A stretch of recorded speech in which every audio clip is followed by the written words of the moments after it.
The thing about NOJO that I like a lot is that there's a real, they're taking a lot of different things. They're drawing on all kinds of different things to put their music together. And I think that's really kind of a, I don't want to say trend but it's kind of the way things are, I think, are going in jazz now in the 1990s. The NOJO as a band, it's a group that's just made up of musicians that have all, perfecting their craft, and they come in there and they just sort of do it. NOJO is rather unique. As far as large band ensembles go, it tries to capture a small group mentality, and it is also very eclectic. You know, when I heard the tapes and CDs they sent me, I was impressed with what they were trying to do. Jazz is a strange word because it draws, like I said, NOJO draws on so many different traditions. But the improvisation and the compositions are, the key. With NOJO, the stuff's fairly experimental, and you're not always sure how the audience feels about that, if they're hanging in there and listening to it, or if they're just kind of wondering what's going on. My mother, the first time she heard the band, she said it's like the weather in Halifax, if you don't like it, wait 5 minutes, it's going to change, and then you might like it. NOJO is a prime example. It doesn't have to be. It's so much of the music is a feeling or a gesture, or they're trying to create an atmosphere in the music. And even though some of it is discordant, it still drives itself on with the rhythm and the energy. And people, when I look out on the audience, even if they don't understand what's going on, they really enjoy the energy that's there. Kind of like the Borg, if you watch Star Trek or whatever. You will be assimilated.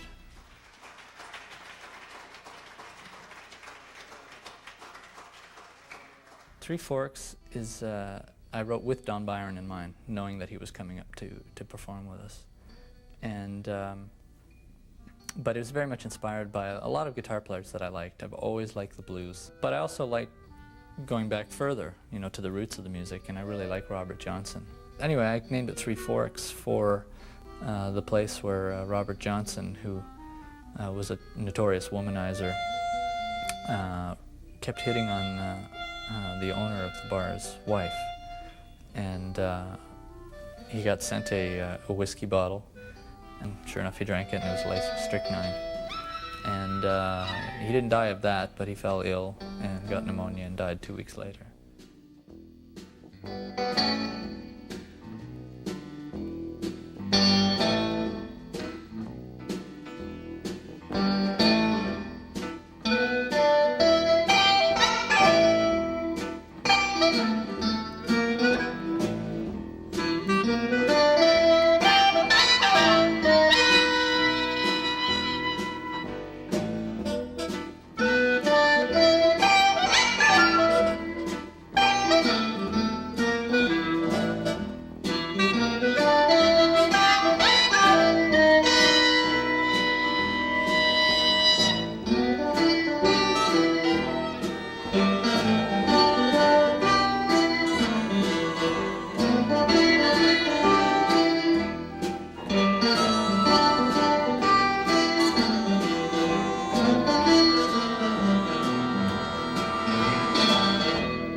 Michael and I had each written a piece of music for our final assignment in fourth year jazz composition class at York University with David Mott.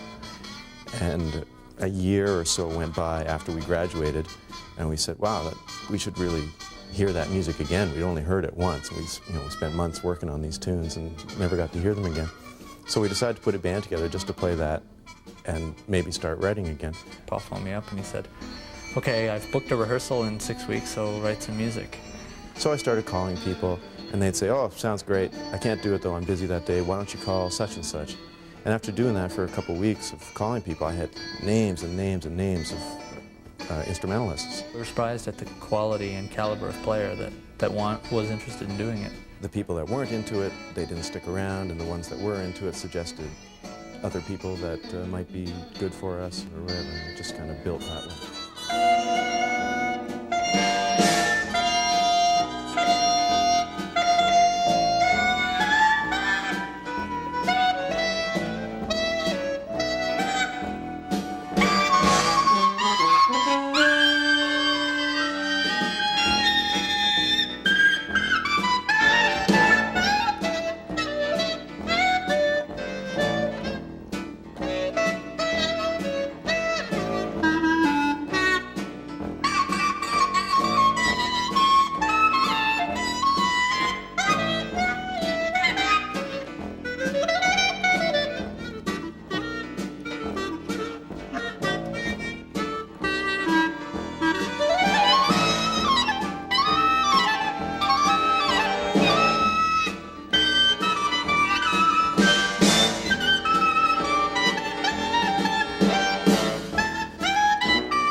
if anything, I'm trying to like manipulate a certain kind of aesthetic thing. Like I want to sound a little weird, or I think about weirdness and normality. I think about what's the most inside thing I could play and what's the most, far-flung thing I could play. And usually I tend to oscillate between those extremes.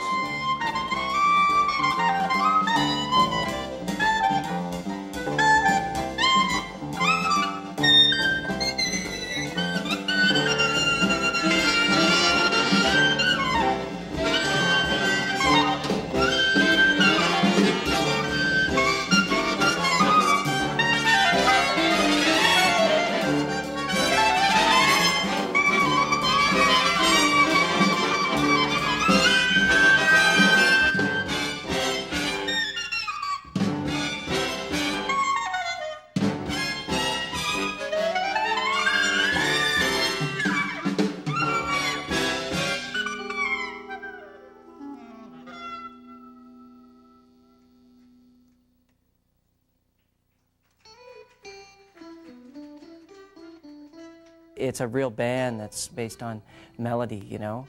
Melody coming from different directions, from different instruments.